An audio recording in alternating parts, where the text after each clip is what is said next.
Hi everyone and welcome back. In the second video we went through the undervolting and overclocking settings of our GPU, and we saw a low power consumption, low temps, and basically the performances were the same. Let's say our settings are pretty stable now and we want to monitor some in-game infos like FPS, temps, core clock speed, and so on. Some of the latest games have some sort of internal bench and monitoring, but they aren't complete, so you won't see all the infos you need and you cannot customize them. But we can do this with Rive Tuner statistics, which is included in MSI Afterburner. But if for some reason you didn't install it, I will leave the link in the description down below. So, in today's video we will go through the settings and customization of Rive Tuner statistics.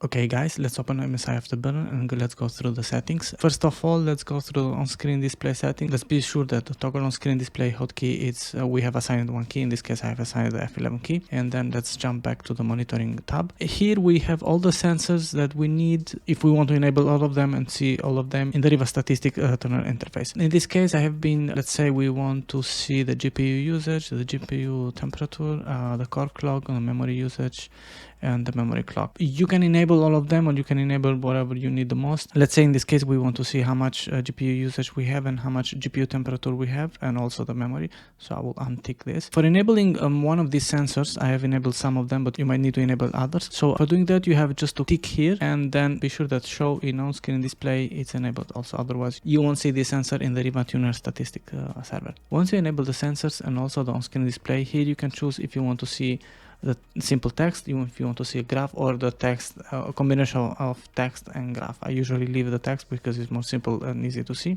Here, if you want to see an on-screen alarm in case certain temperature, for example, exceeds one of the numbers that you put here. Here is related to the graphs, but since we are using the text in this case, the graphs, we are not going to use it. And here, if you want to change the name, in this case, for example, instead of leaving GPU temperature, which is generic, I used core temperature. So you have to tick this here. So you have to tick here, override group name, and then choose your name. In this case I choose the core temp, so I know that is related to the core temperature. Once you finish, the important thing is to apply and then OK, otherwise you won't see the changes here in the on-screen display. So let's make an example. For so I have all this data enabled. Let's go for example, I want to see only the GPU temp and the CPU temp, so I'm going to disable all of them. Then click apply. Then as you can see, I'm just seeing the core temperature and that's it. Let's go back and enable everything as it was. So here we have back all the data as in the beginning. So one thing is, if you want to change the order of these data here, let me say for example I want to see the core temperature instead of the GPU usage, you have to drag and drop here, then apply again, and as you can see we move it from here to the bottom. So let's move it back. So you can just simply drag and drop all of this and you can choose the order you want to see all this data. By clicking here you can change the colors of all the numbers you are seeing on screen. So you can customize everything here. You can customize also the dimensions. You can customize what to see. How you can customize, for example, here you can choose the name, you can choose the version of the drivers and so on. Here you can choose and personalize the alignment of all the data you can see on screen. Here are the colors for each section. There is an amazing video on YouTube. I will leave it link it in the description of Wolfgang, if I'm not wrong. He has done an amazing job on showing how to personalize and how to set up everything on these colors and on how you can customize everything. We have to apply, then OK. In this case I'm not going to change anything. Okay, let's bring up the Rive Tuner statistics server interface. Here you can choose if the application has to start with Windows or not, and here you can enable the show on screen display, which is the same of this one. So either you can decide to enable it here, or either you can decide to press F11 here, for example. So here we have the application detection level.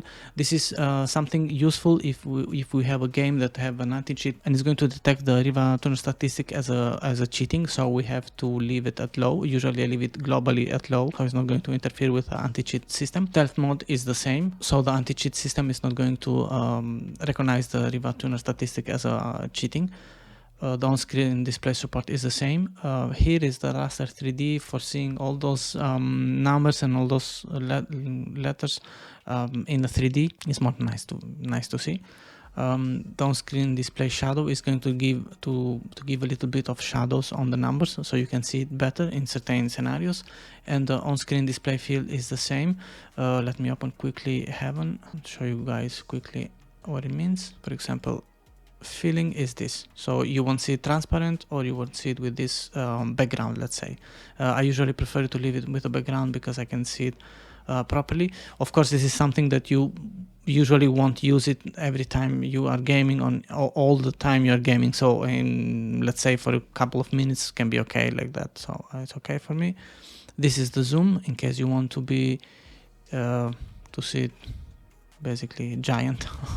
So I will leave this something here, even here might be okay, maybe a little bit less. And in this part here, you can choose to move all these numbers and all these letters on the right, left, and up and down. So for example, in this case, I've typed in a number here, but you can choose whatever you want. For example, let's say 100, and we will see that the 100 is going to be basically on the right of the screen. So 100, and if we go back to 0, in this case, okay, 1, because less than 1 is not going to apply. It's going to be on the left corner, maximum left corner of the app. In this case, I'm going to choose, for example, 50, which is not going to be on the left, corner. So I find out that 50 and 50, it's more usable in case you are going to use it with games, or even with benchmarks like Heaven. Is going to be more useful. In certain cases, with some games, even if you choose the application detection level low, it will crash anyway. For example, it happens to me with Call of Duty Vanguard. So I choose to customize it, so you can do a customization of each application by adding here, choosing on game, as I've done here. For example, I've gone with low here, stealth mode, custom 3D no, because it's anyway going to disturb the game, the game cheat system anyway. On-screen display support always on. It's going to prevent the anti-cheat system on detecting as a cheating. Shown statistics off always. That's it. Or for example, as I've been in certain applications, like for example IQ, is going to since it's graphically accelerated, is going to detect it as a game or as a benchmark, and Rive Tuner will pop up anyway. I don't want that to happen, so I've created one dedicated of this. So IQ none. I don't want Rive Statistics Tuner to pop up when I open IQ. So that's all, guys, for this video. If you have any thoughts, and if you are using the Rive Statistics Tuner, let me know down below in the comments. Thank you for watching, and see you in the next one.